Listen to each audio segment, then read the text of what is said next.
What's going on, guys? Thanks for tuning in to another episode of the Red and Gold Standard Podcast. My name is Zach Hernandez, and as always, I am joined by my co-host, Mike Andrews. Our guy, Matt Llewellyn, will be joining us shortly. He is putting his daughters to bed. We got a great show planned for you guys this evening. We're going to be previewing the 49ers Week 7. Mike, can you believe it's Week 7 already? Week 7. We're almost halfway through the year, sad as it is to say. Primetime matchup versus the Atlanta Falcons on Sunday Night Football. The lights are bright. The 49ers are fighting with all their might. I don't know. I was trying to go with the rhyme there. But here we are. Before I toss it over to Mike, if you guys are watching on X, give us a like and a repost. If you're watching on YouTube, do us a solid. Do us a solid and hit like and subscribe. Hop in the chat. We want to hear you guys' thoughts. Make sure you subscribe to both Nothing But Niners and 49ersHive. We appreciate you guys' support. By the way, I don't know if I ever told you guys, I had that intro theme song custom made for this podcast, by the way. Like, I wrote to the guy on Fiverr, probably 5 years ago. I gave him Fox, ESPN, and I think CBS. And I said, make me something like this. And he gave me like 5 or 6 drafts, and that one came out. I loved it. I mean, every time I listen to it, still, it gets me hyped. Mike, I know you're the same way with the Nothing But Niners, that theme song. Now that I got that out of the way, how you doing tonight? I am great, man. Listen, Fiverr is incredible if you need someone to go out there and make you guys an intro or something like that. It's not overly expensive, and you let people know what you want, and they will send you a couple of different drafts. Right. And I love how they do it. Even the way they send them, sometimes it'll be a video, but it'll have their watermark over it. Like, oh, if you tell me which one you want, we remove the watermark and all that. It's so smart, man. It's a great program to use. But I'm doing really, really well. And people hate on the intros and all that stuff because of how long it takes. Like, oh, you've been on for 2 minutes and you guys haven't said a word yet. Like, hey, it doesn't matter, man, guys. We're coming, pause. But, it's going to be good. It'll be worth the wait. I promise you that. All right. Exactly. We got to let the suspense build. I've been sitting here thinking that this was a 4:00 game all week long. Really? You said that, and I stopped and Googled it. I did not know that this was a Sunday night game. I feel so happy now because I have a birthday party to go to on Sunday, and I was a little upset. You guys know that on the Patreon, I set everything for, like we do the shows and all that stuff. And I thought I was going to be either late or, you know what I'm saying? Like, right. But now I realize I got plenty of time. This is awesome. I'm really looking forward to this game now. Like, yeah, I'm not gonna miss too much. Like, let's go. All right, I'm sorry. I'm excited now. You got me even more hyped for this game. So let's rock, man. Let's go. Right. It is a Sunday night game. The Atlanta Falcons are going back-to-back primetime games, I guess you could say. They went from primetime Monday night, beating the Buffalo Bills, upsetting the Buffalo Bills, and now they are traveling cross country to Santa Clara to face the San Francisco 49ers on Sunday night. The Niners will be in their red 94 throwbacks. It'll be their first full game without Fred Warner. I saw a post somebody posted on X that said, just realized we're never going to see Fred Warner in the Nike Rivals jerseys since we only wear them once. And that hurt down to the core. But it is what it is. Next man up. I guess we'll see how that shapes up. But how about before we get into the game, let's talk about some potential rumors, reports of potential new 49ers, Mike. I don't know if you saw this report flying around there. Let me pull it up on the screen. Coach Yak.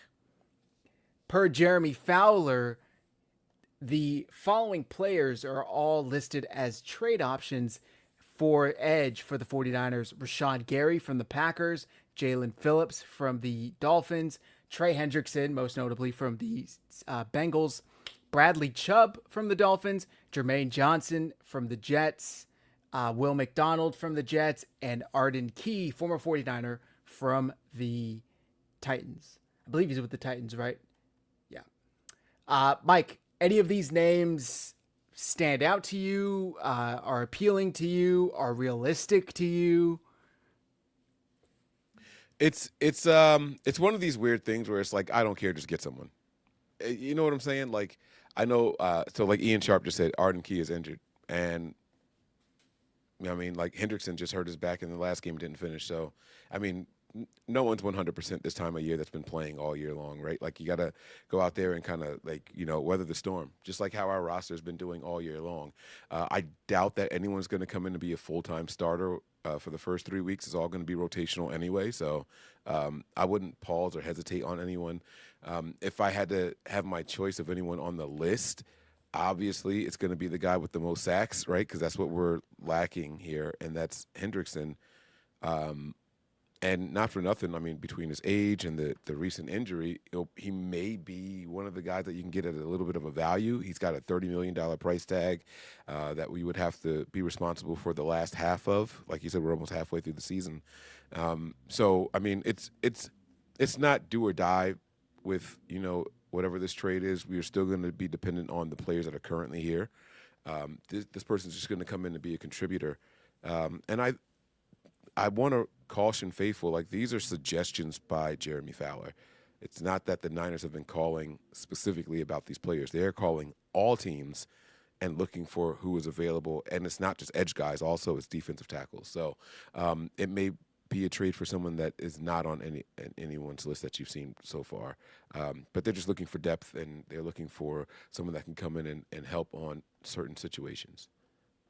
Right. So I think that obviously they went with some names that are kind of tossed around. You'll notice most of these are on bad teams. The one that stood out to me was Rashawn Gary. Now, I know the acquisition of Micah Parsons has made him, I don't know if you want to say redundant, or maybe the Packers could feel they could live without him. Why would the Packers make this trade, Mike? Because the rest of these teams are AFC teams. Then there's the Packers. They also listed Kingsley Egbare, I believe is his name, who was a starter, got benched when Micah came in. Apparently he's on kind of thin ice with the Packers as far as his future there. So there's two Packers that have been kind of floated around to the 49ers as trade options. I just don't see why they would strengthen an NFC opponent and rival. Yeah. And odds are that they wouldn't, specifically to the NFC. Now, I mean, we're saying that, and they got Parsons from an NFC team, right? So it's possible that they wouldn't just say, hey, like any way that we can bolster or recoup some of what we gave up to acquire Parsons would be worth it. But, I mean, with the way that injuries are happening in the NFL, I doubt that they're a team that are clearly in the playoff hunt. Some of these other teams, most of these other teams aren't right now at this moment, so they'd be a little bit more willing to give those players up. It's not impossible to make that kind of trade, but NFC to NFC is probably going to cost you another round more than what it would cost you from another team.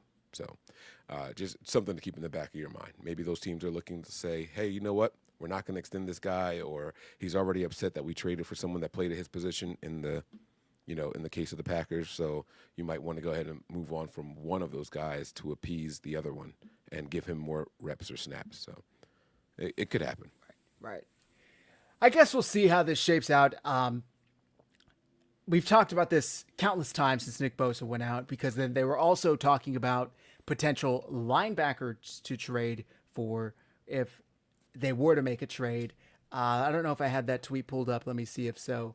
But I know they mentioned people like Quincy Williams. There was another linebacker with the Jets. Demario Davis.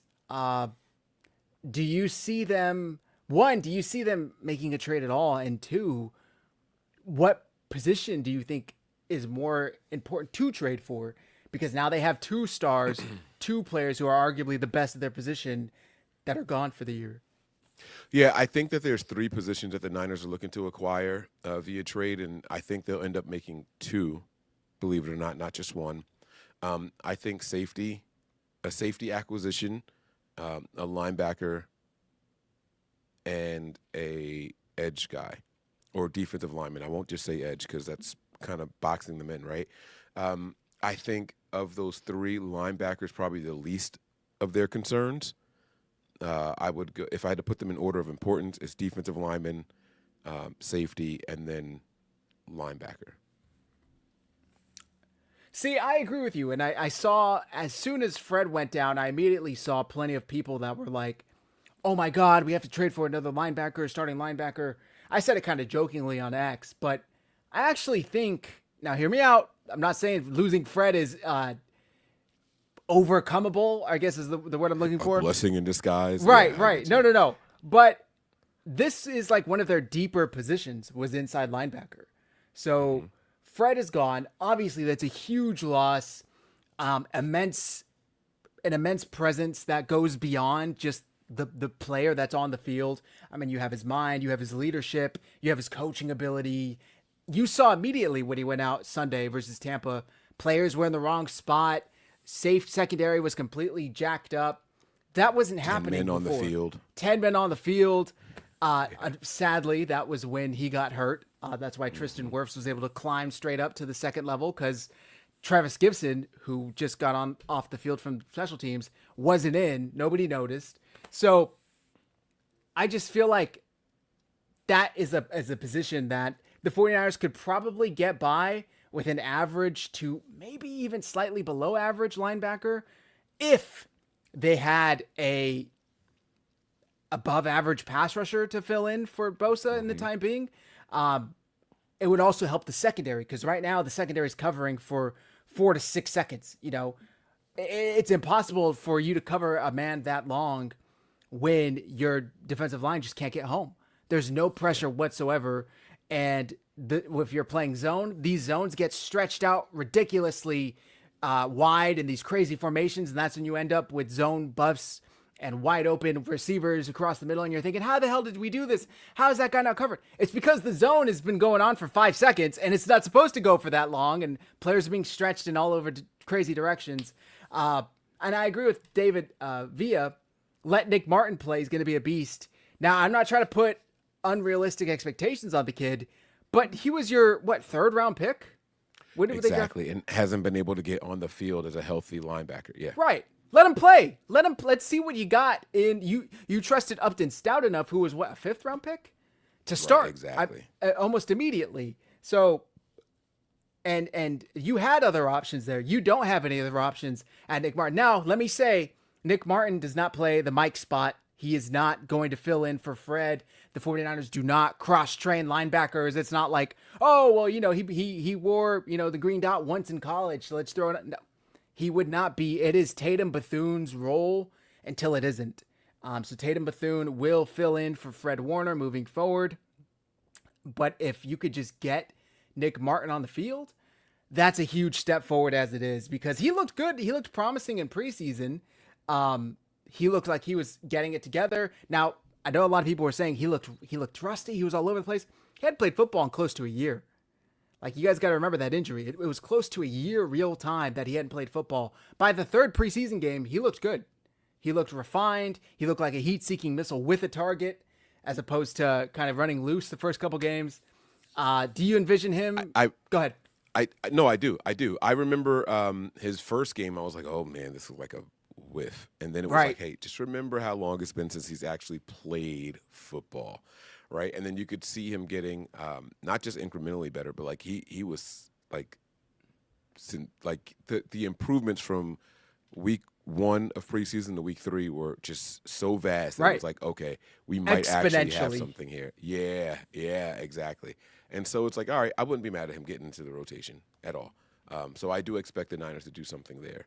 And they made some roster moves and some guys. They brought some linemen back in and things of that nature. They were working out a lot of. I don't know if we're going to get to all of that in this episode or not, but they were working out offensive tackles and things of that nature. So they're making moves and they're looking to improve. So it's something to keep an eye on. Dillard was one of the the offensive linemen that they brought back, and I don't know if people remember, but I'm pretty sure we signed Dillard. And then, the next day, he went on IR. It was something crazy. We did, right? Yeah. Him. Yeah.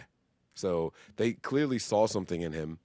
This guy was I want to say a 2nd-round pick by the Eagles.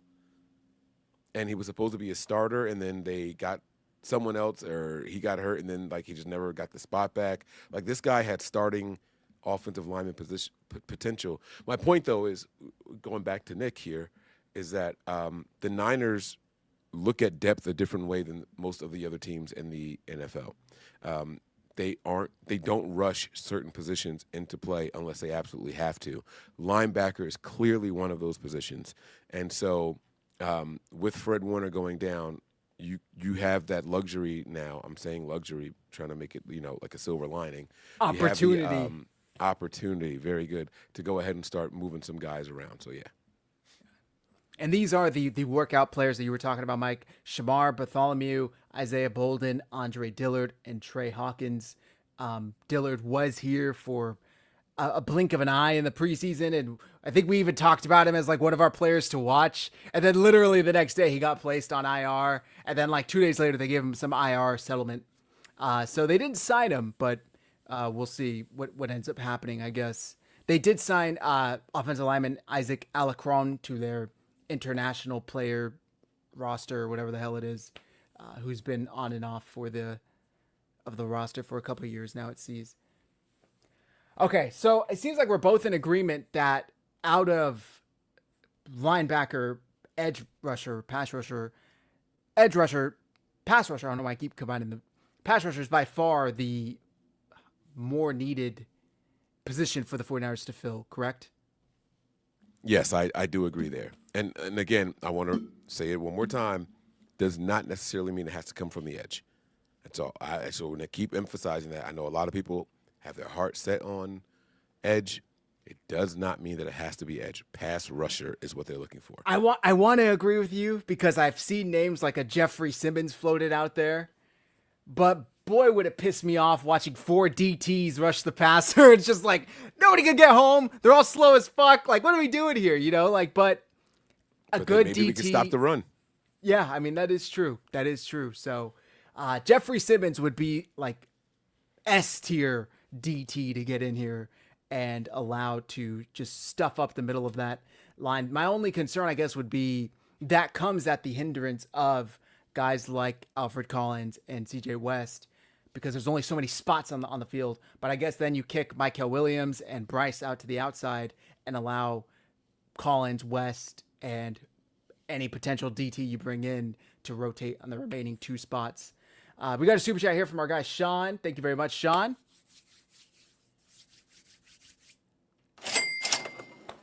I'm just fat, Mike. What do you think is the real deal with iPuke? We get him gone. I thought Diva was bad. iPuke is the silent treatment GF. Bye. I think this is a bit of miscommunication on, if I'm thinking of the same thing you're referring to, Sean, this was a bad report. This was a faulty report that got put out there by MSNBC or NBC Sports, whatever the fuck they are now, Bay Area, and Jennifer Lee Chan. Mike, do you know what I'm talking about? Oh, yes, I do. So, yes, I do. This drops, I want to say Tuesday. Let me see if I could find the tweet. While he's looking for it, this is the result of letting AI write your stories for you. I just want to make that extremely clear, because to make the declaration that Jennifer Lee Chan made in this article would insinuate that she noticed a change, and clearly she didn't. Like, you know what I'm saying? So it couldn't have been more incorrect. Brandon Ayuk.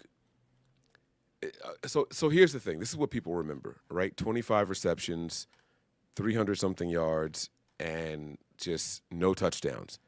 And prior to that, it was the holdout and the trade request and the contract, right? So, and then there's the injury. Like that's the last thing on everyone's mind when it pertains to Brandon Ayuk. You're not happy about the production. You weren't happy about the holdout. You definitely weren't happy about the trade request. Then you got the money, right? So now Niner fans are like, oh, well, you got the money, and then you don't perform the way that we wanted you to, and then you get hurt. Like, they're all out on him. He never changed his Instagram profile or anything of that nature. He didn't remove everything from the Niners. He never put it back. The stuff that was removed during the negotiations, that link was still in there that said, hey, by the way, if you're looking for my information, go to 49ers.com/roster/Brandon. It was always there. It has been there the entire time. And so, the super chat is perfect because this is what 80% of the fans saw and felt. And the truth of the matter is, it's wrong. This is what happens when you ask AI to write an article, and you copy and paste it onto the main main page, and that was just very, very terrible by Jennifer Lee Chan. There's nothing Ayuk can do to win fans over. This helped me realize that. There's literally nothing he can do. A guy coming back from injury, working his way back, right? I don't know if you guys remember a couple of weeks ago how excited we were that he was catching passes during a warm-up period before a game, right? It's like, oh, man, look at him. He looks good. He's running. He's cutting. Like, he's going to be back sooner than what we thought. Fans were hyped. And then this story comes out, and they're like, yeah, man, fuck this guy. Get rid of him. Trade him. He doesn't want to be here, then fuck him. He can go. None of the things that made you guys, like, grab your pitchforks and all that, none of it was true. So it's funny. You can see here, by the way, Matt just joined us. Matt, thanks for joining. You could see the original title, Brandon Ayuk's 49ers return murky after social media activity. But when you click on it, the title's changed to Brandon Ayuk's return to field for 49ers still uncertain, per Kyle Shanahan. So the original report basically stated, like Mike said, and there's a correction here, that he unfollowed the team, removed all references to the team. And you got to give credit to Brad Graham of the SF Niners, because almost immediately he quoted the report and said, this is patently false. He's never refollowed the 49ers. His Instagram has looked the same for months. He has a link directly to the 49ers roster page. Weird thing to spin about. And because this was the first thing I did too. I saw the report.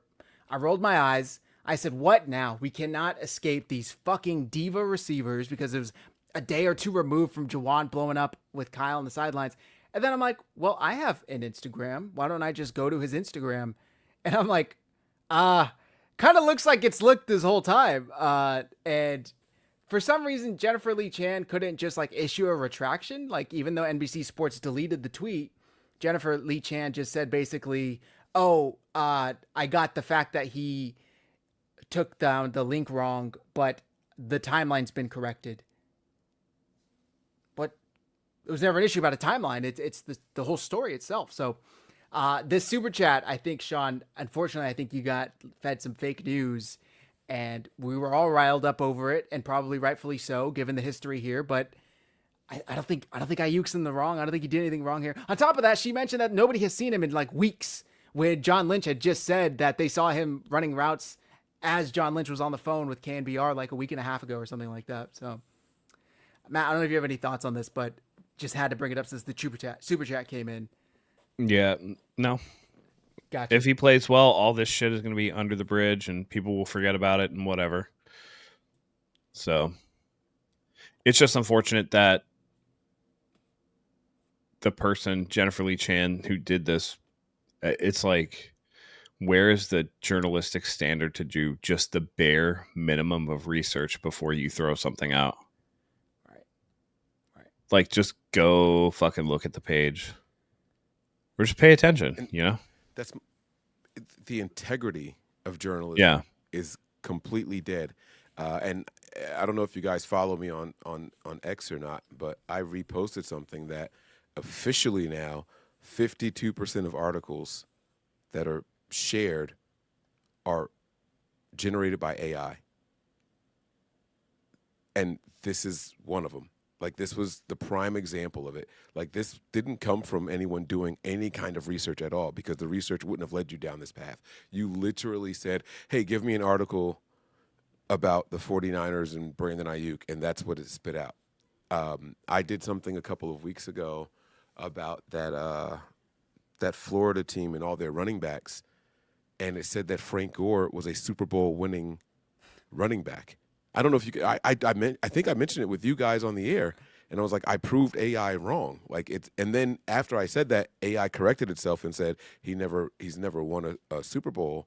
But when you go back, I think it was like McGahee, and I forget all the running backs that were on that Florida college team. It was like who had the best career, and it was like Frank Gore, because he's won 2 Super Bowls, and it's like, no, the fuck he hasn't. Or it said that he won a Super Bowl. Maybe it said 2. I don't remember exactly what it was, but it was just straight up incorrect.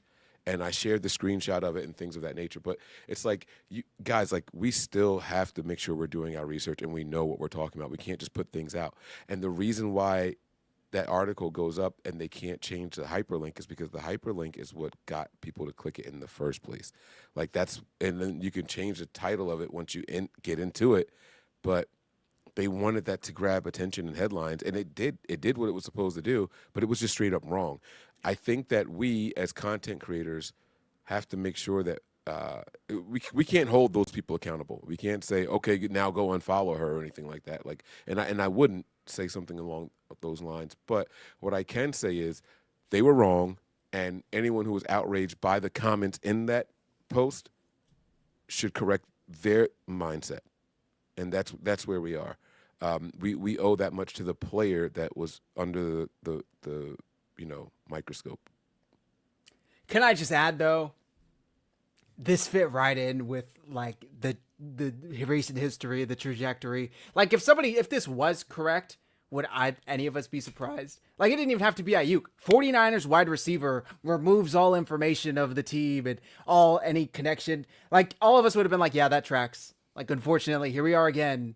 That's just our history. For some reason, it's like Kyle Shanahan. That's his baby, the wide receiver group, right? So he allows all of this nonsense. We don't get that with linebackers. We don't get that with tight ends. We don't get that with defensive line. Like for some reason, it's wide receivers and wide receivers only. Now, maybe that's a across the league thing, not just a 49ers thing, but it seems like everybody else they're able to keep in check. And then there's the wide receivers who just kind of do what they want. But yeah, just an interesting observation. And it's linked to the two positions that are the most polarizing in the NFL are the quarterbacks and the wide receivers. And so that's why. Like everyone says wide receiver and you immediately think diva. And so it's low-hanging fruit, like the lowest of hanging fruit. A player's irate and upset and demands a trade and all that. You don't hear about that from a lot of other positions. Every once in a while you get a pass rusher thrown in there, right? But like running backs know that they're a dime a dozen. Tight ends aren't valued the way that they're supposed to be in the NFL. So it's quarterbacks and wide receivers. Like those are the ones that you're going to get the biggest headlines about. And it was just something that was just straight up wrong. There's no other way to say it. And we again, us on this channel, the people on YouTube that, we get hundreds of viewers tuning in for, we have to try to make sure that we sway the mindset of our audience now and let them know that Brandon Ayuk isn't doing any of those things that he was accused of. Right. And I love that I haven't heard anything from him to even say, yeah, that's not true. I love that he's remained silent during his rehab process this entire time. You've only seen him working to get back out on the field. That's all you've seen from him. That's all you've heard from the team, from his teammates. Going back to training camp, he's been in the locker room and he's been almost like an on-field coach. While he can't participate, he's in these wide receiver rooms and helping coach the guys up. I love that for him. He may never bounce back. I have no idea how he's going to recover from this injury. He may never be the same version of himself that he used to be. Maybe he will be. But what we do know is that he's been there, he's been doing his part, and he wants to get back on the field. And that's what we should be keeping in mind when we're reflecting on a player like that, not this completely false report that came out. What's interesting to me too is the refusal to retract. Like she gave like a half. Oh, I corrected the timeline. When I'm not even a journalist, right? I'm not, especially when I had just started 49ersHive. This is going back to Jermaine Brock. How long has it been since Jermaine Brock has been on the 49ers? 6, 7 years, 8 years. And he got arrested for DV, right? And I remember I was driving and I'm on my phone. Don't do this. But I got the notification from ESPN. This is probably back when it was still legal in my defense. I got the notification from ESPN saying Jermaine Brock released. And I'm thinking, oh, shit, the Niners released him. So I tweeted it from 49ersHive. And I remember a bunch of assholes, to put it frankly, or like, you're like, what's your source? You don't have a source for this. And I'm like, yeah, ESPN. And I like linked it. And they're like, you idiot. He was released from the jail. He wasn't released from the team. And I'm like, oh, delete the tweet, put out an explanation, put out an apology. Now, in my defense, he was released like 6 hours later from the team. But still, it's like, how hard is it to just be like, I got that wrong. Like, my bad. I'll eat that. We can move on. I don't know. For some reason, it's difficult for people to just kind of own it. But all right, let's enough of Ayuk, enough of the trade interests. let's get on to this week. Uh, I'm sure you guys watched Monday Night Football, and I don't know if you guys were like me who took the Bills and the Commanders, but it was a big L for me Monday night. The Bills got spanked. Matt, I'll start with you. Does that performance by the Falcons alter your view of them, make you more weary of them going into this week? How do you feel about them? No, I still think. I mean, they're a team on the rise. Statistically, they have the number one ranked defense in the NFL right now, and they're number 2 in rushing, I believe, in the league as well. But this is also a team that got smacked around by Carolina, so you kind of have to take it week by week. As far as beating the Buffalo Bills, man, if you actually look through the numbers, Buffalo is probably the most fraudulent 4-2 team, like even more so than the 49ers. The record of the Bills' 4 wins of the record of their opponents at this point is 3-21. They've beaten trash teams, and their 2 losses came back to back against teams with winning records. So it's hard to get a gauge of what the Falcons actually are. The Falcons jumped out to an early lead in that game and then only scored 3 points in the second half. So you're looking at like an 81-yard touchdown run from Bijan Robinson where, he gets one loose. And just from a down-to-down perspective, I don't think the Falcons are super explosive. But the problem is that we've got Brock Purdy limited in practice. We've got Mac Jones also limited in practice. Like I listened to Kyle Shanahan's press conference today, and it took him like 45 seconds just to get through the list of injuries and people who were, limited. And he even went so far as to be like, this guy, and he's like, oh wait, no, they're all full participants. Never mind. And then moved on. And it's like, there's more injuries there, than even what he said. So if you go up against that defense and you're not out there playing your A game and playing your best, you're probably not going to do very well. But at the same time, I'm not sold on the Falcons just yet. They're a team on the rise, but they have a lot of work to do still. Michael Penix is still very young, very inconsistent. If you can stop the run, which the 49ers have actually been pretty decent at doing so far this season, and you can kind of rein in Bijan Robinson, they don't have overwhelming weapons on the outside. It's not anything crazy. Like Drake London's nice. And, Pitts is always, I feel like maybe disappointing, but then I go back and look at his stats and he has like a couple of 1,000-yard seasons. And you're just like, dude, that is the most quiet 1,000-yard tight end seasons I've ever seen in my life. They're fine. They're fine. But they're nothing special, It's like going to a casual sit-down restaurant. Like, the food's going to be fine and the service will probably be fine, but it's not going to blow your doors off. So, if you can go out there and play an efficient and mistake-free game, which will be the key, then the 49ers definitely have a shot at winning this game. Mike, I saw you post, and great summary, Matt. I kind of agree with you. I think that the game was a little fluky.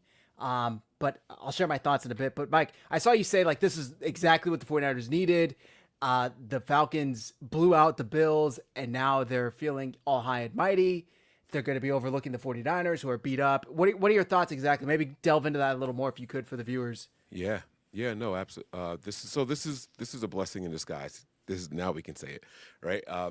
You go out there and you knock off this team, and they only had one loss heading into that game, right? It's like, oh man, they're the big bad guys from the AFC. They'll probably be in the Super Bowl and all that, right?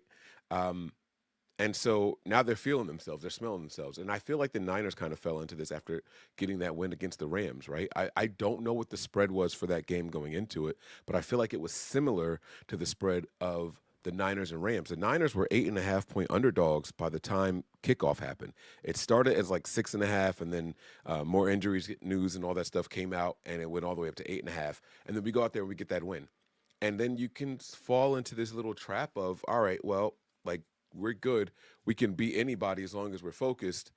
And then you lose a little bit of focus, and you have a little too much confidence in the game plan. And then there's injuries that happen during the game and all that, and then you end up losing your very next game to the Tampa Bay Buccaneers, right? And so where a spread was much closer than the one against the Rams, you end up losing by double digits and your biggest loss of the season. And now the Niners have the worst points allowed in the division and the worst points for or scored in the division all in 1 week's time. Like that same game put us on opposite ends of the spectrum there, right? And so, not that the Niners overlooked the Buccaneers, because I don't think that was the case, but I do think that there comes a point where it's like, all right, we're going to be fine, right? And then the fans get comfortable and they say, oh, if we just beat the Rams, that's the best team that we've played all year long. Like, we're not worried about the Bucs, right? And then the players maybe buy into it a little bit. Maybe they start smelling themselves and they're like, yeah, man, like we're better than what everyone thought we were. And, like now the league is finally giving us some respect. And I watch all these different power ranking charts, and the Niners are moving up 2 or 3 spots in all these charts because they beat the Rams. And then it's like, yeah, well, no, you're still the beat up 49ers. You're still playing a ton of backups. You're still losing players every game. Like, calm it down. I'm hoping that this kind of plays into how the Falcons feel, and so that's what I think we're about to walk into. I think we're going to be coming into a game where it's just an overly confident Atlanta team who is also losing some time because they have to travel to us. We're back at home now, and they have to use that day of travel on Thursday or Friday or whenever they're coming out this way. I think it's going to benefit the Niners in the end. I do. I think them beating Buffalo is going to help us more than it's going to hurt us. And I saw someone in the chat bring this up too. They had a bye week. Like, they were just coming off a bye week. They had 2 weeks to prep for this game. Their DC, Jeff Ulbrich, was just in New York. He's familiar with Josh Allen and the Bills. So I wasn't too surprised. Now, again, I said I bet on the Bills, so I was surprised to see that happen. But I guess when you put it all into perspective, it's not too shocking.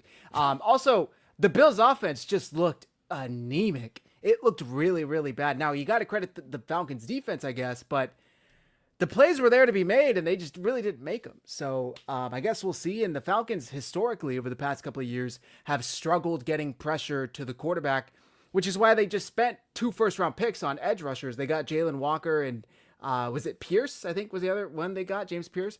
I could be wrong, so correct me, chat. Yep. So they are finally, I think Monday night was the first night in a while that they were able to get to the quarterback consistently and really, really alter the way that game turned out. So I think that the 49ers are in a good spot. They do get George Kittle back. We haven't gotten into the injuries, Matt. I know you referenced them. Purdy is limited in practice. He was throwing today. The throws looked better. Looked like he was able to plant off that foot a little more. Pearsall, although we're hoping to get back today, unfortunately, still did not return to practice. So it's not looking too promising for Pearsall to return. We haven't really talked about the quarterback. So I think Kyle said that both were limited. Again, Purdy's more limited. Is this the type of injury that's just going to linger all year, Matt? Like, I'm kind of concerned. Yeah, you're nodding yes. Yep. I'm concerned that he's not going to sit out long enough, and he's going to come back for Sunday night, and it's just going to flare up or whatever we want to call it. At some point, you're going to have to take that risk. You know what I mean? Because, like, this is the injury that ended Deion Sanders' career. You know what I mean? Like, and granted, he was a little older, but yeah, turf toe. It can linger. It can be bad. Right. And it doesn't sound like it's that much. But again, you're talking about ligament that really kind of attaches that big toe to the other metatarsal, and it's just like that could be really, really painful. But, you're going to have to shit or get off the pot at some point. And I don't know, like, if it's not this week, then what is it next week at Houston on turf? Like, there's no perfect time to bring him back. So you kind of just have to go based off of how he is. Now, based off the fact that Kyle said he's more limited than Mac Jones right now would indicate to me that he's probably not going to play. But that remains to be seen. Obviously, there's a couple days left, and who knows how it's going to turn out. But this is going to be a tough game, So like 49ers are going to have to come out again. You have to come out offensively and play your A game. Right. And Kittle being back will help. It looks like he's trending towards playing, but like how much, right? Zach, you were talking about their pass rush and how they've needed a pass rush and everything like that. Nothing will cure your lack of sacks more than going against this 49ers offensive line. Let me tell you. So they have to bring it. Matt, I know you went back to Deion Sanders and the turf toe thing, right? But is this the same injury that also made Patrick Willis retire? Correct. Yeah. Yep. I remember him complaining about his feet. I don't know if it was specifically turf toe or not, but like this is like Patrick Willis was great. Willis originally injured that thing at Ole Miss, right, and just dealt with in it college for 8 or 9 years. Dealt with it for NFL. exactly. Yeah, exactly. So like it is definitely something that can linger, But I don't know the difference between impact and what it does to your feet. Like, like tackling somebody versus planting and throwing. I imagine it's less pressure, but you've got to be also very reactive as a quarterback in the pocket. Yeah. Quarterback, it would probably not be as bad until, again, Purdy starts to scramble or take off. Mainly because if you think about the mechanism of what Patrick Willis is doing, like let's say he is playing zone coverage, like that's his pass assignment, and then they hand the ball off. So like the first, it's like a draw play, let's just say. So the first maybe 1 or 2 steps, he's kind of going back, right? And then as he sees the handoff go to the running back, he actually has to change direction. So he's hard planting that foot and exploding forward. And that's when you get that toe flexion is where you're going to have most of that pain from that injury and where most of the irritation is going to come from. Quarterback, if you're dropping back and throwing the ball, it's not going to be that bad. But if you are going to take off all of a sudden, that's when you can get into trouble. It'll be particularly on plays where Purdy is trying to go left. Because it's his, go right. I believe it's his lead foot. So, that's the one that he has to step into. But like, if he's gonna plant and go to his right, that's gonna be the one that is gonna take that lateral torsion as well. If he goes left, then it's mostly right foot is gonna be dominant on that. So, you think about the outside foot of the direction that you're actually going is the one that's gonna take more of the pressure.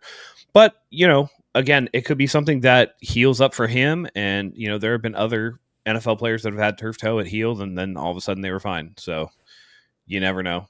But they got to figure out something because both of these quarterbacks have one injury or another, and the likelihood that they make it through unscathed is not very high at this point. Not with this O-line. Sadly. Sorry, Sean. I didn't see that I missed this super chat. I'm just getting back to it now. This is in regards to the Jennifer Lee Chan article. That is our soundbite. That is our AI culture, Matt. Soon we'll be conversing in person while using AI in front of them. Then comes the chip implanted without phone. Not far, man. AI is going to be everywhere, I guess. I love when you're on like some type of, thread or anything. X or any social media, particularly X though, because it's really funny because it's easy to do. And you'll be having a debate and somebody will like lay down a fact. And these non-thinking, grass-chewing, belly-scratching idiots will just go, at Grok, is this true? Right, yeah. Like, dude, really? I don't know about you guys, but there's nothing more frustrating than that. Like, the Grok, is that what it's called? Grok? Mm-hmm. The Grok response will sometimes have more likes and reposts than the actual tweet itself. And it's like, dude, like, I can't believe people don't even want to try to think or look shit up anymore. It's so disheartening, man. Like it's terrible. I mean, we just lost a very big singer in the neo soul category, D'Angelo. Oh, D'Angelo, yeah. Sad days. I can't tell you like all of the posts that I saw. A lot of people, the Grok, is this true? Exactly what Matt said. Is this real? Did this really happen? He had cancer, right? Yeah, he did. He was battling cancer. Man. And so, rest in peace to him, and prayers up for his family and his child and all. But like, it's the fact that that's the first instinct now. People don't think, they question it to AI, and they're just gonna believe whatever AI says. And this is I don't know if the microcosm is the right word or not, but I used to know phone numbers. Right, I had to know all of my aunts and uncles' phone numbers and all my cousins' phone numbers. And then I just started putting it in my phone and dialing a person's name and not their phone number to bring it up. And if I got arrested, who the hell am I going to call? All I can remember is grandma's phone number because I knew that one for 20 years of my life. You know what I mean? It's like if grandma doesn't answer, then I'm screwed. If she doesn't accept this collect call, I don't have anyone else to lean on, and that's where we are now as a society. It's so disheartening to me that people just don't even try anymore. I don't know. All I know is that whenever I use ChatGPT, Grok, any of these AI, I always say please and thank you, because when the robots take over, they will remember that. They will not assassinate me. They will not slit my throat. So they will be thankful that I was nice to them when I had the power. So in 50 iRobot years. coming soon. Right, yeah. And there are good uses for it. I just want to say this really quick. Like my dad has these like glasses with AI in it, right? And he recently went to I believe he was in Italy. I don't know if I told you guys the story or not on here, but he went to Italy with his wife, and while they're out there, they go out to restaurants, and the menus that they gave out were in Italian. Now you can request for an English one, or you can just go based off of it what was given to you. And he was using the smart glasses and saying, interpret it for me. And it was just reading him the menu. There are positive uses to it, but it's not for you to go on fucking autopilot as a human and just let it make all of the decisions for you all the time. It's just insane how lazy and how quickly we are willing to get lazy for things. We got a super chat from our guy Tommy Huxley. Pooney not practicing. Do we see Drew Moss? So let's get into the injury reports. I have it up here. It's quite lengthy, unfortunately. Kalia Davis, limited participation with a hand injury. He broke his hand against the Rams. He'll Kevin play. Givens, limited with a pec injury. I think Maybe we just not. activated him off of IR, if I remember correctly. Bernardo Green, limited with that neck injury. It's the neck injury he's been dealing with all year, it seems like. Yeah, he'll play. Yetur Gross-Matos did not, again, participate with the knee and hamstring. Out. Juwan Jennings, limited with the ankle, rib, and shoulder. Might as well be out. 5 broken ribs, shattered ankles, shoulders. Did you see somebody posted a thread, I think it was Johnny. He does like breakdowns and stuff about why Juwan Jennings and Kyle Shanahan were beefing. I did not know. It was in the two. He's speculating that it was in the 2-minute offense when Demarcus Robinson could have caught that pass on the sidelines and he dropped it. And Shanahan looked really pissed at first, and then he showed him like looking around and then like throwing his hands up. I think Shanahan was looking for Juwan Jennings because I think that Jennings was supposed to be to Jennings. And he's like, "Where the fuck are you, dude?" Oh, I see it here. I don't know if it's true, but it doesn't. It's not outside the realm of possibility. That absolutely coincides with something that I heard, that Jennings refused to go in on a specific play. I didn't know if it was after they were arguing or what, but I did hear that same exact thing. Like, watch Shanahan. He drops it, and then he kind of like looks around for a second, like, wait, what's going on?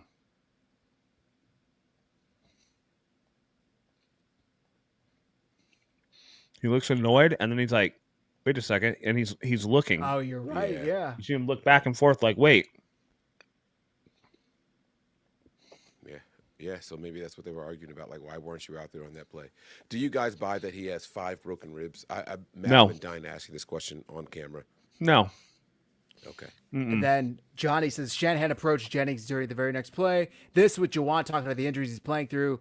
Shanahan was pissed Juwan wasn't out there instead of Robinson. That led to their blow up. That's his theory. So you could see them very next play. The one where, ironically enough, Demarcus Robinson actually makes a big catch. Yes. And then video of the sequence. Let me pull it up here. So you could see him going over to him, talking to him. And then they start arguing. Shanahan walks away. I think there was one more tweet in this thread. Nope, that's it. Honestly, listen, this is a good way to play yourself out of town and play yourself out of any type of like big contract whatsoever. Because 1, you're not performing on the field. And 2, now you're going to be perceived as having an attitude problem. This is,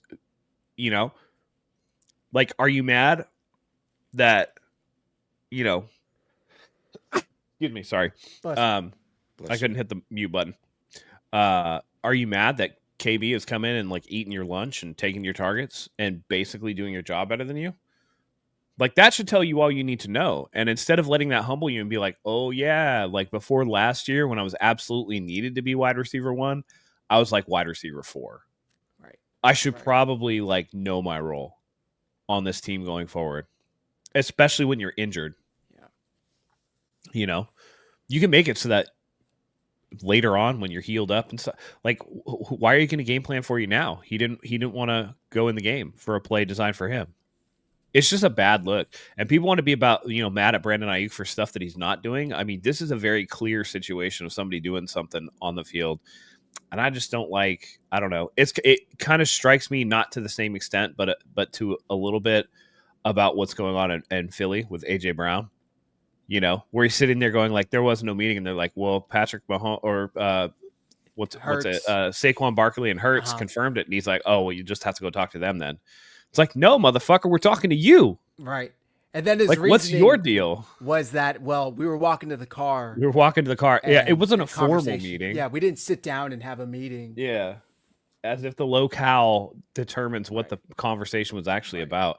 Some of the most serious conversations I've had with people are out by the damn car. Yeah. So I always say that the best business meetings happen outside of the building.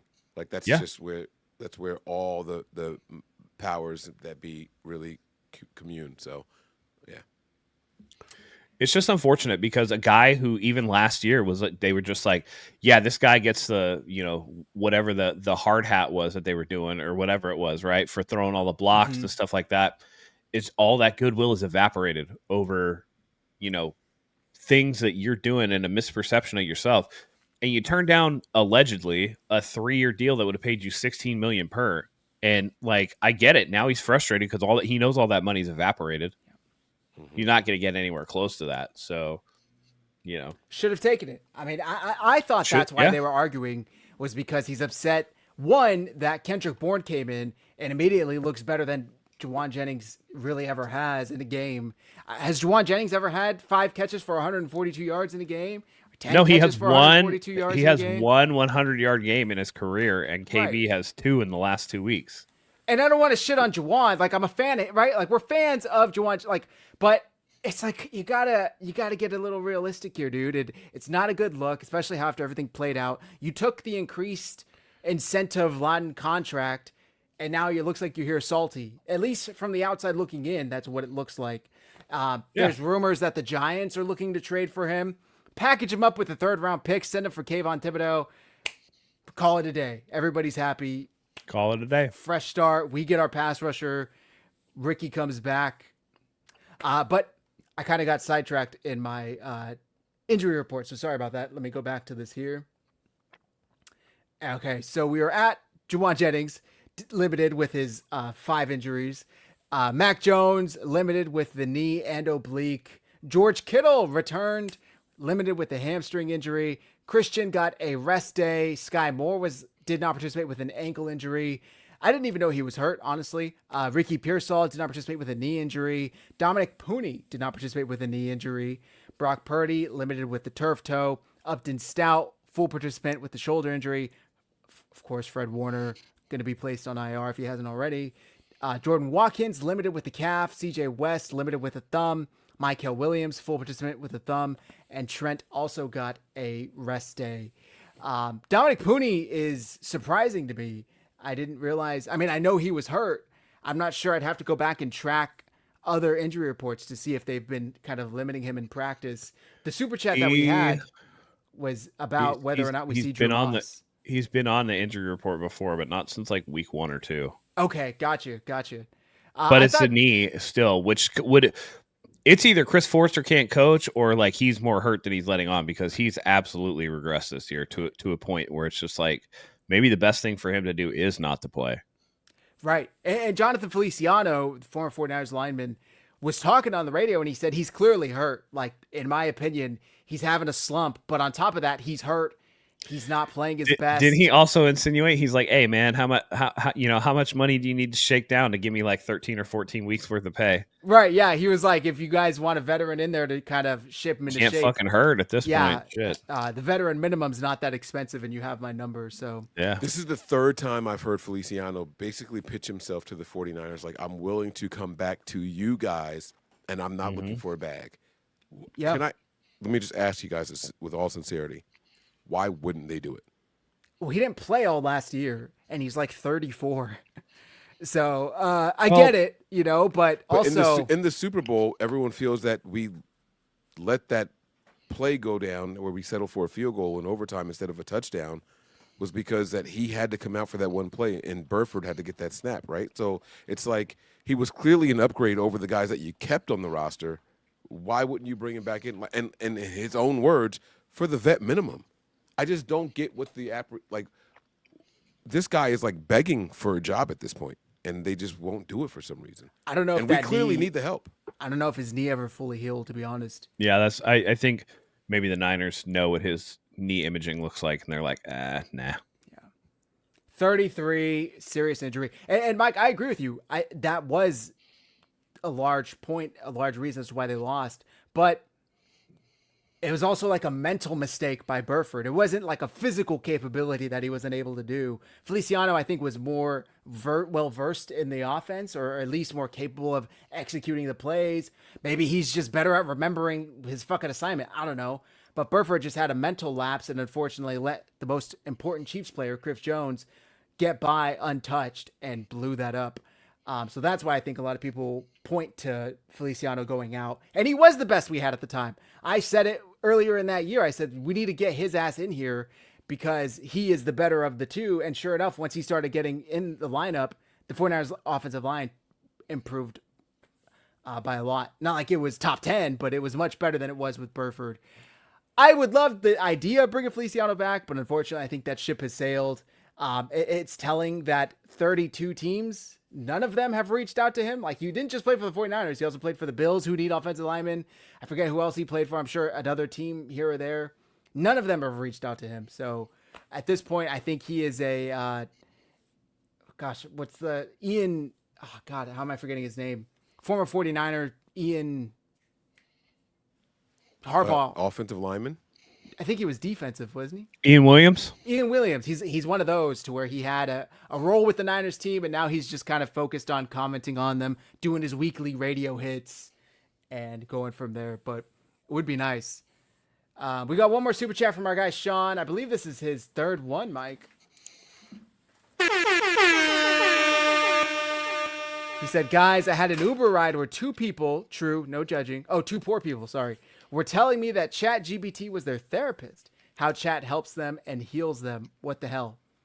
Did you guys see that story a couple of weeks back, maybe months at this point, of this TikToker who fell in love with her therapist? And it's kind of related to this. Her therapist wasn't AI, but she was using AI to justify her relationship, quote unquote, with her therapist. AI will tell you exactly what you want to hear. Like, it's very dangerous to use it for these types of reasons, because a couple of messages in and you could be told you're the king of the world. You're so right. Wow, what a great idea. It's scary. It is scary to think there are people out there doing that, but I won't pretend that, like I said, there aren't uses for AI. I've used it to create graphics and all that. But another thing that I did, I've literally been written up at my job and reprimanded for the aggression and the tone that I use in emails that I send to other supervisors and managers, right? Like I've sent messages to people who my supervisor reports to that seemed aggressive, right? And so we have something in Microsoft called Copilot. It's not exactly ChatGPT, but it's another form of AI. And my supervisor says, Mike, do me a favor. Type your whole email, copy and paste it, put it in the Copilot and say, make this sound business professional, assertive, but appropriate. Mm-hmm. And whatever it says, just copy and paste it and put it into your emails. It'll relay your message. You won't sound, your passion will still come through, but it'll be professional. And then I won't have to write you up anymore. So I've literally had to use it for things like that. But I can't see me asking microchips, how do I feel? That just doesn't make any sense to me. Yeah. It doesn't make any sense at all. I don't know. It's so odd. That's why they're going to take over so easily. Yeah. Well, I think we played that clip on this show where it was like the guy asked ChatGPT, how would you take over the world? We played that Yeah. on here, right? Yeah, we did. Yeah. And it's damn for sure like just going that way. And the best part is I won't even have to do it. You're asking me to do it for you, and you don't even know it. Yeah. B at 11:35. I see your comment here, and please stay for the prediction portion of this episode. Do not leave. I love that energy. This one? There it is, right? Oh yeah, an Atlanta Falcons fan is in the chat. Please stay here. Thanks for joining. Until we get to the predictions, please. Yeah, I think getting blown out 30-0 by the Panthers is classifies a little more than overlooking them in my book. Goose egg. Just a little bit. Just a little. All right. Should we get into our predictions here, or is there anything else that we've missed? Was there anything concerning on that long list of injuries and limited participants? I talked and all about that for you Pooney. guys? Because if Pooney can't go, we already have our backup swing tackle in there in Connor Colby, right? So the chat from our guy Tommy said, "Does Drew Moss get in there?" I thought Drew Moss was the 100%. center only. No, he can play guard. Or it'll be him or Hennessy. I sincerely don't think our guard play can get worse than what it is. Now, Yeah. I am not looking forward to eating my words because when it is worse, it's going to be painfully obvious, right? I'm not looking forward to eating my words, but I'd rather somebody healthy go in there at this point than someone who's been nursing an injury this entire time and clearly in some sort of slump, whether it be mental or physical or a combination of both. Give me someone who's completely healthy and says, you know what? I got to prove something. I might not get another game. Let me make this look really good. I want that guy. I want the motivated guy to go in there on the line, in the trenches, where he can throw some punches and toss some guys around and just say, hey, this is why you guys brought me in the first place. I'm going to go back to the bench now. This game is over. Just remember what I just did in this one. That's what I want to see. A lot of times in the NFL, forget what favorite team you have. A lot of times in the NFL, guys are just yearning for an opportunity. And that's where we find a lot of people that we soon and quickly fall in love with. Jawan Jennings, Quentin Patton, right? Kendrick Bourne. The reason we fall in love with those third and fourth wide receivers is because we don't expect shit from those guys. And when they get the opportunities and they make the best of it, it's like, yes, give that guy more snaps. Give that guy more reps. Like he looked good in this game, right? There was a thing for the 49ers called the Richie James game. Remember that one game that Richie James had 180 yards or some shit like that, right? Like COVID, yeah. Yes. It's like, oh, man, like, is this kid really that good? And then you go back and watch and it was like, no, he wasn't really that good. Just no one was covering him because they didn't expect him to do shit, right? Like, it was one of those things. But do that same thing with Moss. Like, maybe they send two people on him and it frees up Trent Williams and Connor Colby. And the left side of the offensive line all of a sudden has a great game because they bullied him and we can run that way effectively, right? Whatever it takes, give these unproven guys an opportunity to go out there and make a name for themselves or contribute to the team winning. And if we do that and we look good, it'll all be worth it. But you can't keep running the same shit out there and expecting different results. It is the definition of insanity. I see Ian Sharp. Didn't Hennessy get released? I see he's still on the roster. Maybe at some point he was released, but I think they brought him back. And I agree with you, Mike. At this point, a healthy Moss, Hennessy, I don't even know what other linemen the 49ers have, couldn't be worse than an injured Dominic Pooney. Let him rest if it's that bad. If clearly he can't play through it.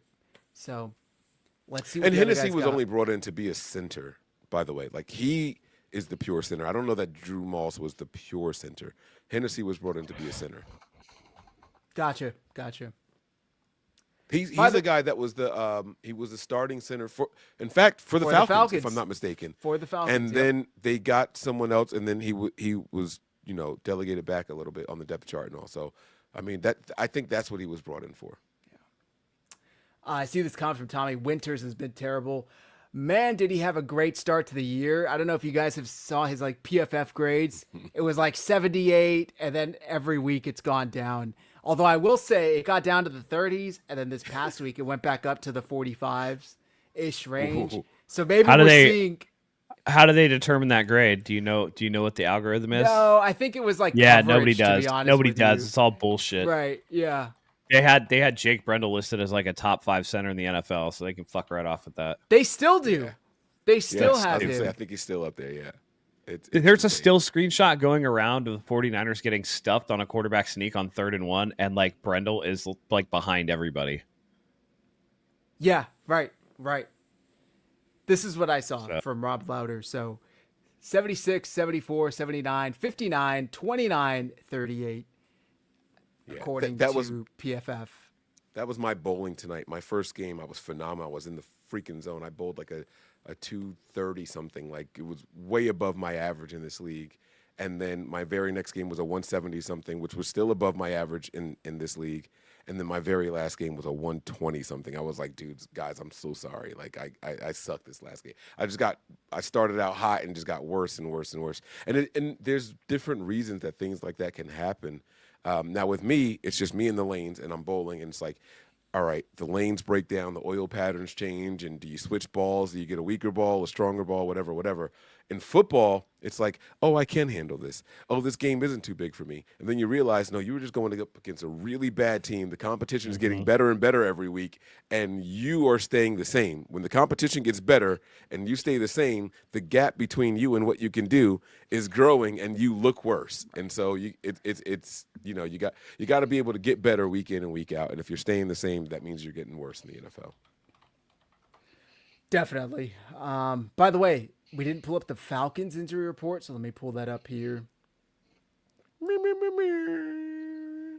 So as of Wednesday, October 15th, full participation, defensive lineman LaCale London, defensive lineman Taquan Graham. Full participants, like I said. Limited, wide receiver Darnell Mooney with a hamstring injury. He did not play last week. Tight end Felipe Franks with a calf injury. Did not participate. Edge Jalen Walker with a groin injury. Cornerback Clark Phillips with a triceps injury and an illness.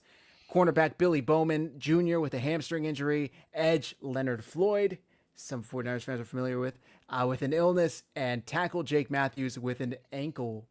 So Jalen Walker is their first-round pick. He did not participate with a groin injury. I thought he played Monday night. Maybe I'm wrong.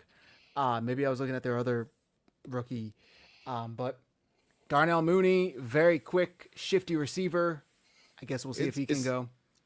Is Felipe Franks the like 6'8" Quarterback turned tight end? Tight end quarterback guy? Yeah. Is that him? Correct. Okay, I was like, I know that name from something. Okay, all right. Oh, Ace Press says he did play. Okay, so Jalen Walker did play Monday night, and now he's not practicing with a groin injury. I haven't followed the Falcons. I don't know if this is a reoccurring injury, if this just popped up Monday night and it's the first time on the injury report. Probably should have done a little more homework on my end. I apologize. It's been busy, but 6'6", not 6'8". Sorry. He's a big target. Unfortunately, he hasn't been able to translate those skills to the NFL, but he's definitely got potential. I feel like he landed with the Panthers at first. Maybe I'm wrong. Maybe I'm tripping out. Yes, he was with the Panthers. He was with the Panthers, right? Okay. And then he ended up sticking on with the Falcons, looks like. So we'll see. Any names on here that pop out to you guys other than I talked about Mooney? Mike, I see you talk about Franks, but obviously I think. Yeah, no. Franks went to the Falcons first, and then he went to the Panthers. He's with the Falcons for 21, 22, 23. I'm sorry, with the Falcons, 21, 22, 23, 24, he was with the Panthers, and now he's back with the Falcons again. Gotcha. You know, you want to look at the players who did not participate, especially if they're starters or major contributors. And so you see some injuries in that secondary out there. You see some of their defensive linemen, 2 edge guys listed on there as did not participate. Maybe the Niners get a little bit of a break. Another reason to go out there and put a guy like Drew Moss in the mix if a guy like Dominic Pooney can't go. Maybe, give them a little bit of relief and have them going up against backups as well, like kind of, nullify the difference in play strength. So I see, according to the ESPN roster, the tackles they have are McKivitz, Pleasance, and Trent Williams. The guards they have are Connor Colby, Drew Moss, and Dominic Pooney. And the centers, Jake Brendel and Matt Hennessy. So Drew Moss is the only other guard that's available because Barch is on IR still. And Colby's on the left side, so I guess we'll see. All right. We got through the injury reports. Anything else you guys want to cover before we get into our predictions? So we talked about some of the trade rumors before Matt came in, and I did want to get his thoughts on that. There's like this long list of players that Fowler released, Jeremy Fowler, release. But aside from that, one of the side conversations that led to was what positions the Niners should acquire if they're going to go after somebody. I included defensive line, not just edge, but maybe even a defensive tackle that could stop the run and pressure some quarterbacks. And then I said safety, and then I said linebacker. Is there a position or a persons maybe of interest on your radar, Matt? I don't want us to get too far removed from it because the trade deadline will be here, and then people say, "Oh, we never heard what Matt wanted to say." So I just wanted to toss. I mean, one back to listen, you. This is a big topic. If Cam Ward's correct and the Titans remain ass, then maybe you look into somebody like a Jeffrey Simmons. If they're going to tear that thing down and like just start it over, their coach already got fired. Maybe you move on from a guy who might have a little bit higher price tag, but Jeffrey Simmons would be a defensive tackle, has the ability to get pressure on the quarterback, and, he could be somebody that they could look at. But linebacker-wise, it's just like, what are you going to get? What's out there? That's a little harder, I think. Safety, you might be able to make a play for somebody who's going to be on an expiring contract, but to what end? You need to be able to rush the quarterback. That would solve so many of the back end issues on this team. The safeties wouldn't be under as much pressure. The linebackers wouldn't be under as much pressure if you could actually, get to the quarterback. Express says, no, we need a 3-down defensive end. Niners lack pass rush and is hitting the secondary. Do not get a DT. Givens, once healthy, will be pass rush DT. By the way, Zach, if you want to know why D. Winter's PFF grade has gone down every single week, starting in week 3, when did Nick Bosa get hurt? Exactly. Week 3. Now there's more pressure in the second level of the defense because you're not getting any pass rush. Agreed. I mean, it trickulates. Is that the word I'm thinking of? Trickles down the line, like from... Matriculates, yeah. Thank you, yes. Yeah. Down the line from defensive end. When you're not getting that pressure, the secondary feels it, the linebackers feel it. So I saw a look on Robert Saleh's face that I haven't seen since his days in New York. I mean, the guy looked just complete. You know that meme of the cartoon, The Soldier, where he's got the 1,000-yard stare? Like, that was Robert Saleh Sunday. Unfortunately, when Fred Warner got hurt, he just looked so out of his depth, just so fucked, to be honest with you. And I'm interested to see what he can do with the week's time preparation to get Tatum Bethune up and ready to go. I'm not expecting Tatum Bethune to turn into Fred Warner, but can you be serviceable? Can we get 9 good games out of you? I guess we'll see. By the way, Anthony says, can we trade it for a tight end like Mark Andrews? What would it cost? That's the last thing I think the 49ers need right now is a tight end. Yeah, to what end? Like, Tonjes has clearly pulled himself away to be tight end too, and you're about to get George Kittle back. Like, why would you trade for Mark Andrews? Yeah. Oh, great point. Thank you, Anthony, for this. I wanted to ask you guys this.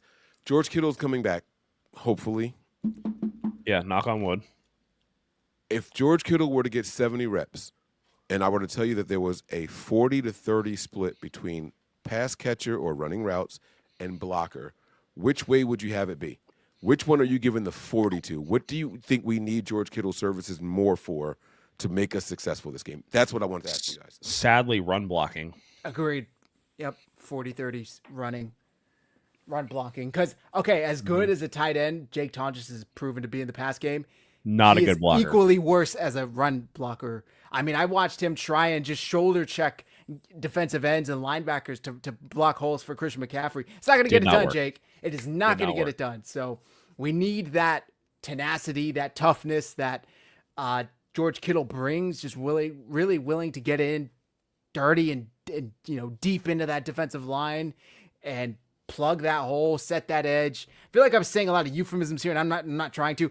If he could just set the edge really well, then that's what we need. And Jake Tonjes, that's really what he does. You know, Kittle can do that, and he bails out the tackles in a lot of circumstance where you can get it. Again, people are saying Christian McCaffrey is washed, and like, man, the more he goes without like a big game, the more I could, kind of forgive some of that talk and maybe even convince myself a little bit that that's going on. But at the same time, the run blocking has been so poor can we know for sure? Right.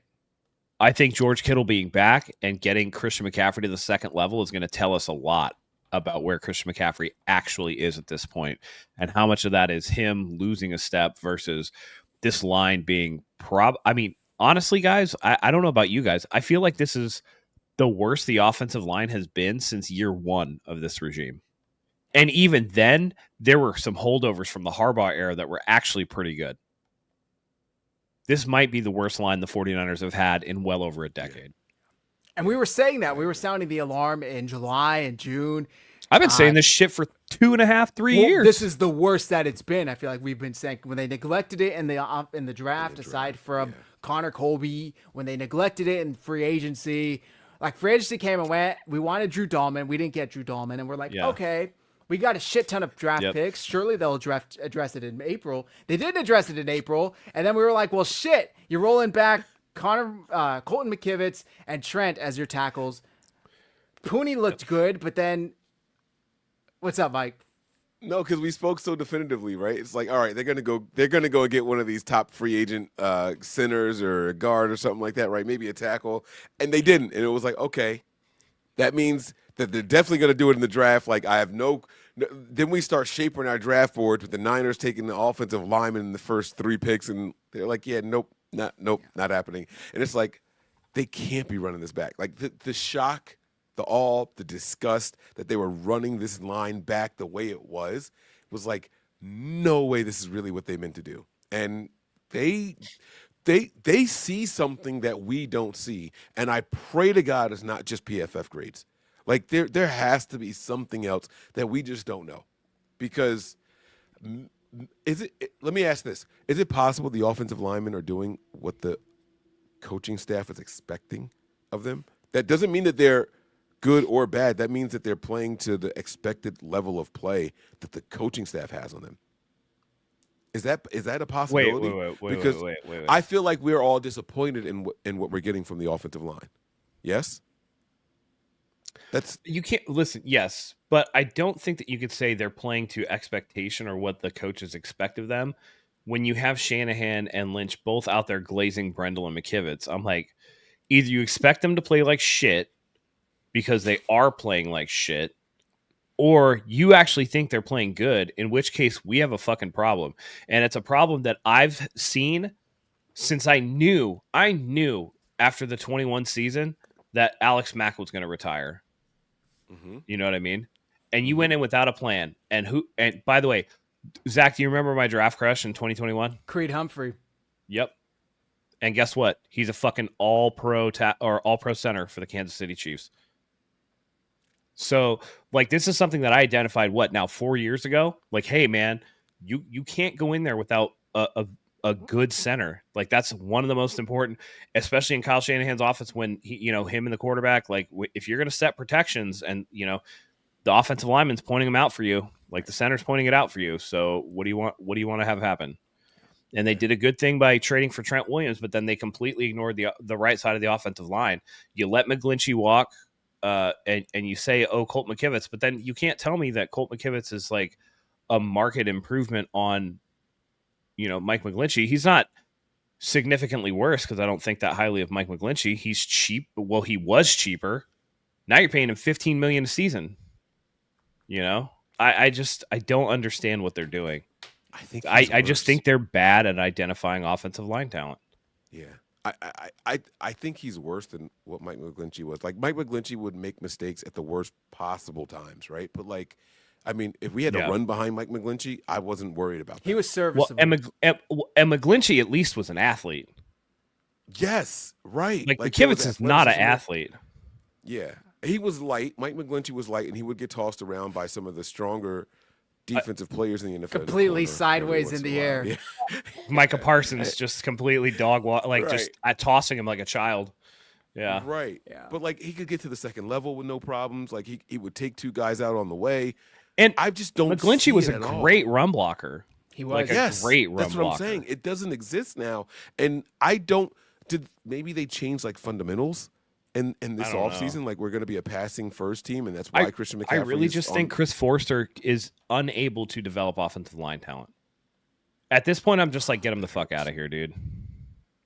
Because who has he developed? They've developed nobody. Yeah, I'm starting to, and you guys know I've defended Forrester for. I mean, everybody that's good on the 49ers is somebody that they've either signed in free agency or traded for.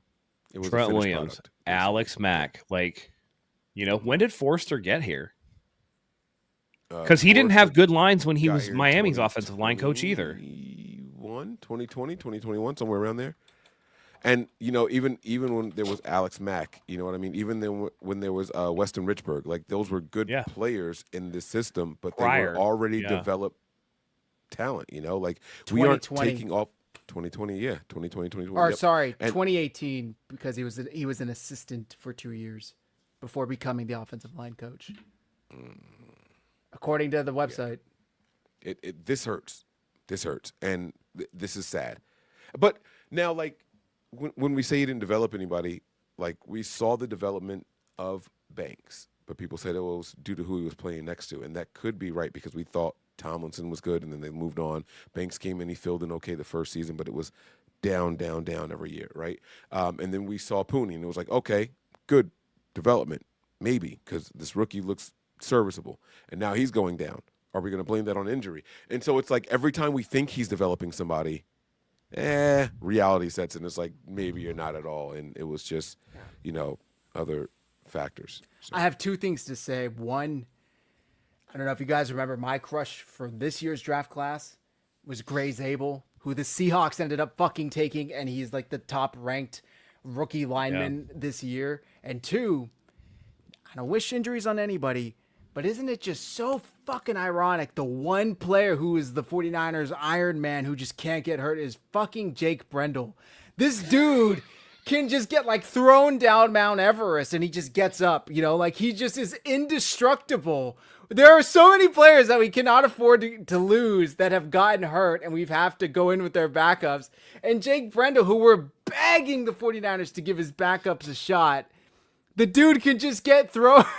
You can get thrown down a hill. You can get shot. You can get stabbed. You can get stepped on. And he just gets right up. It's like, it's an admirable trait. But what the fuck, man? Like, come on. Yeah. You're telling me it's just so frustrating. It is so frustrating. And I'm not rooting for injuries on anyone. But if there was one player you would like to at least see the next in line and see what they could do, and if that's what it would take, you would kind of justify it a little bit in your head, but yeah, here we are. I don't know.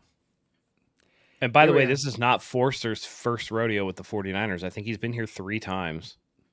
Right. He was offensive line coach here under Mike Nolan. Was that 2006, 2008?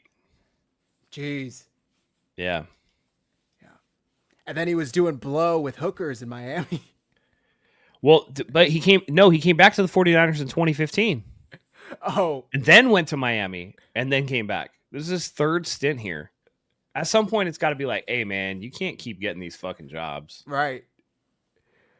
Mike, did that make you laugh that much? It did. I almost peed on myself. I had to get up and literally go to the bathroom. It's true, though. It's like, what the fuck, man? It's like he just won't die. Like,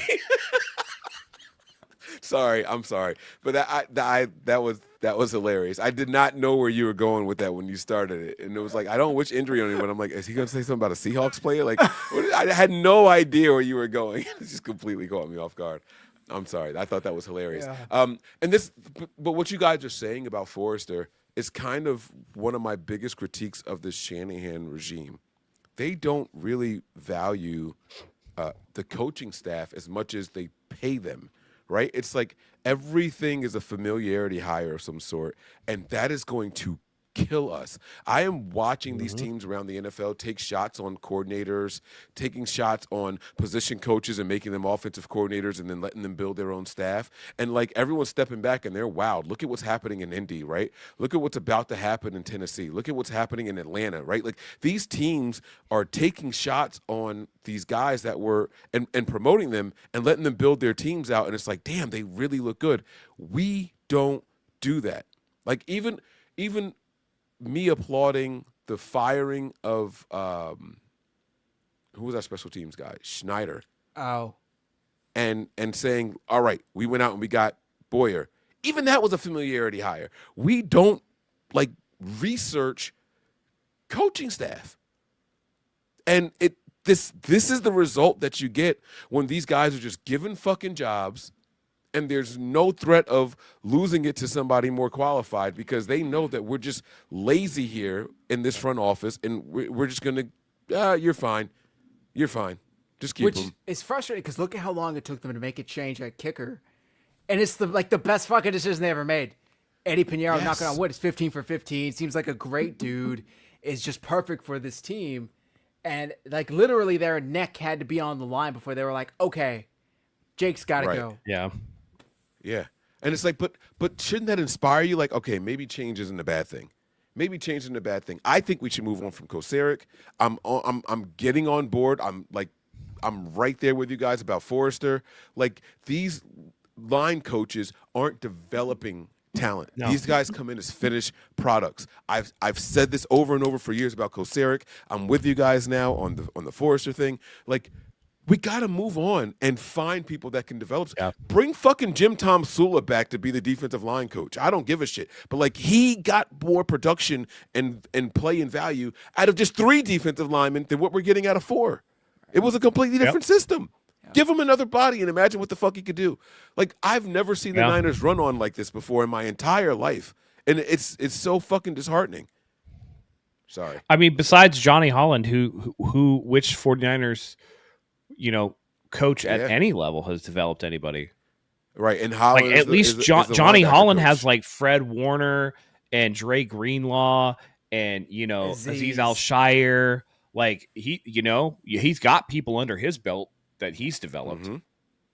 Like who the fuck else maybe has developed the DB's anybody? Coach, maybe. I don't even know his But name. It's changed like 6 times. Right. True. So you can't really give credit to any one DB coach because it's changed. Yeah. He's the only Johnny Holland is the only mainstay from 2017 that's still there. That Forrester was there and Kocurek was there, but he's the only one that develops anybody. Someone's going to tell you Bobby Turner, but we don't develop running backs either. They are who they are, and then we move on from them because we depend on veterans. Scheme. And and by the way, guess who the best running back the 49ers have had is, and where did he come from? He was traded for. Right. He was who he was. And by the way, before that, who was it? Raheem Mostert, who had been on like 7 teams. Yeah. So they didn't develop him either. And only got that look due to injury. Like, I don't know if you guys remember, he was number 3 on our depth chart as well. Right. And then it's like, oh shit, gotta play him. Oh, behind this guy's pretty fast. Breida, Coleman, if I remember correctly. They're not developing quarterbacks.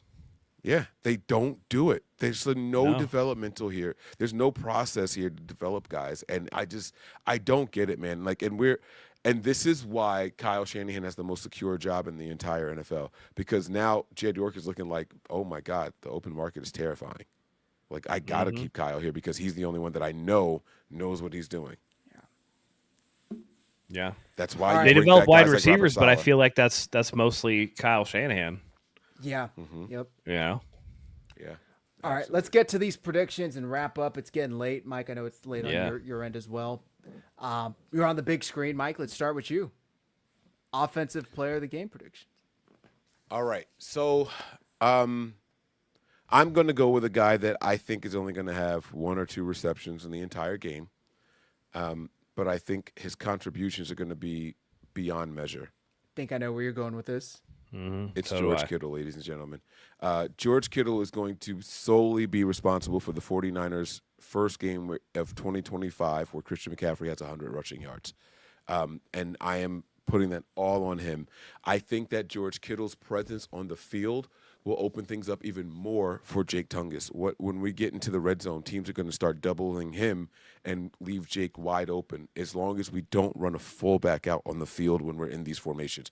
2 tight end sets all of a sudden have a new value. I'm talking Vernon Davis, Delaney Walker. I'm talking Vernon Davis and Mike, not Mike, what was his name? McDonald. What was Vance McDonald. Yeah. Like this is all of a sudden going to start paying dividends here. And again, the offensive line has been so horrid that George Kittle, we all said it, give me the 40 to 30 snap split in run blocking, and I'm so happy that we were all on the same page.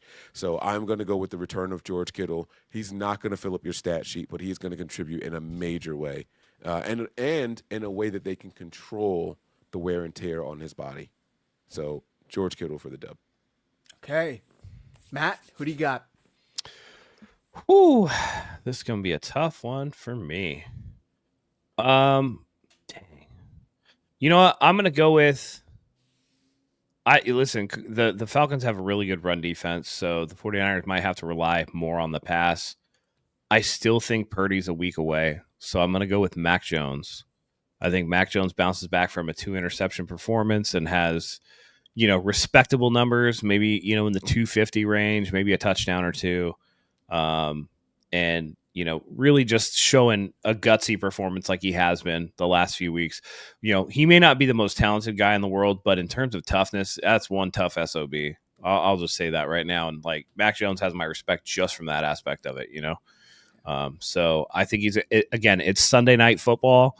So he's going to come in probably dressed to the nines with some ridiculous outfit. And, he's going to lead this team out on the field and do his damnedest to keep them in the game for sure. I like that. All right, that was my pick. So I'm going to pivot. I don't think we get Ricky back this week. Pivot. Kind of beat up in the secondary. Do you get that reference, Zach?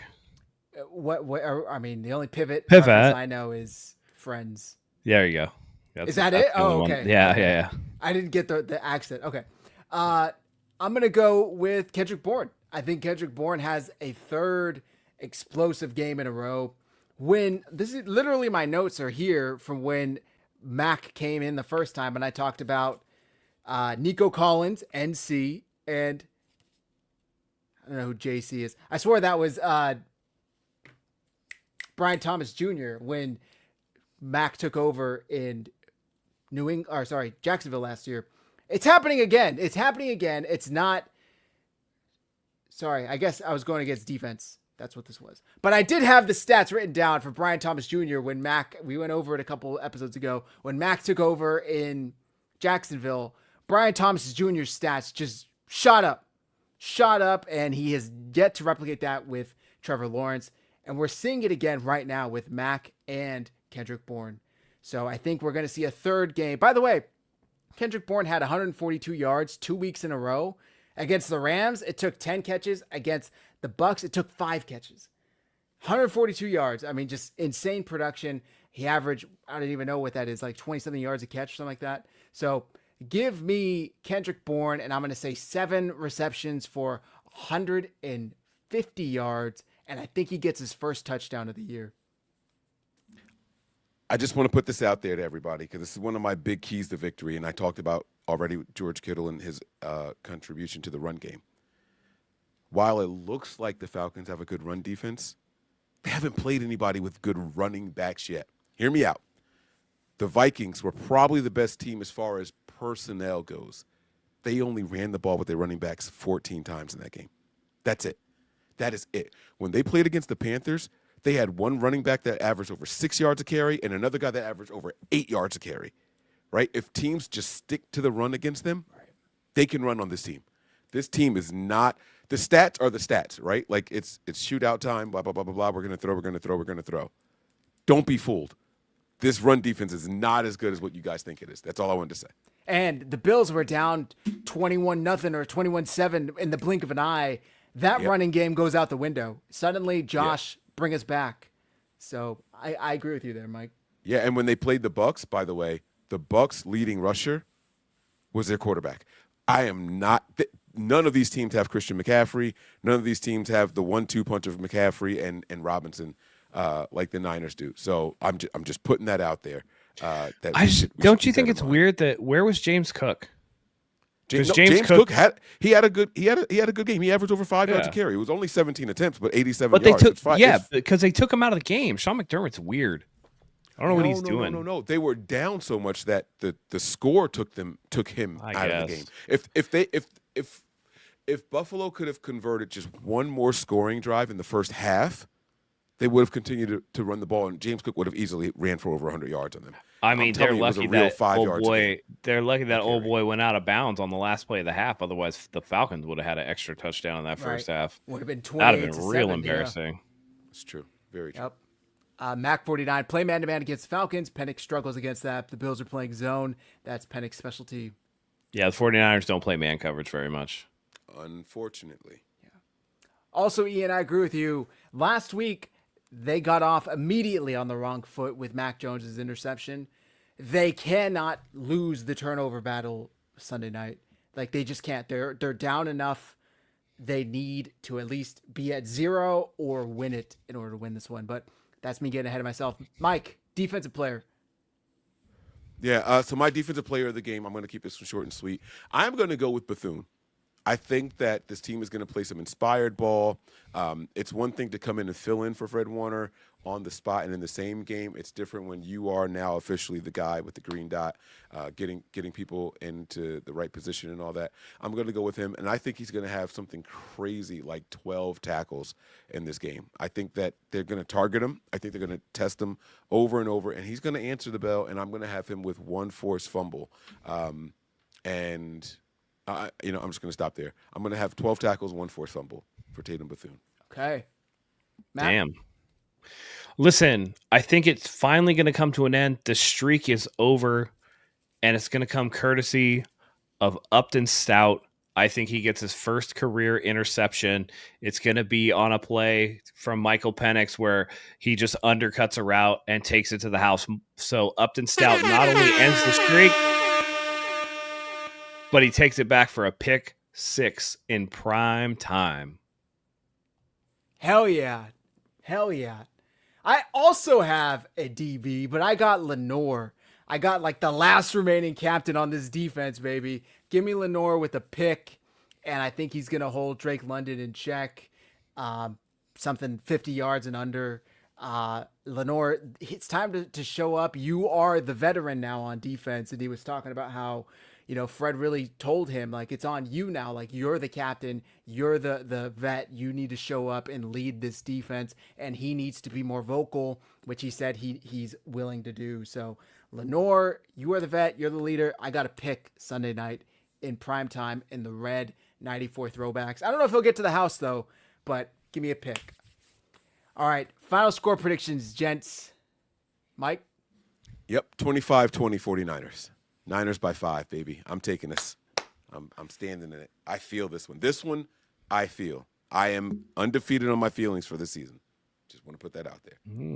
All right. B, Atlanta, where you at? Where'd she go? I think she left already. Yeah, she better.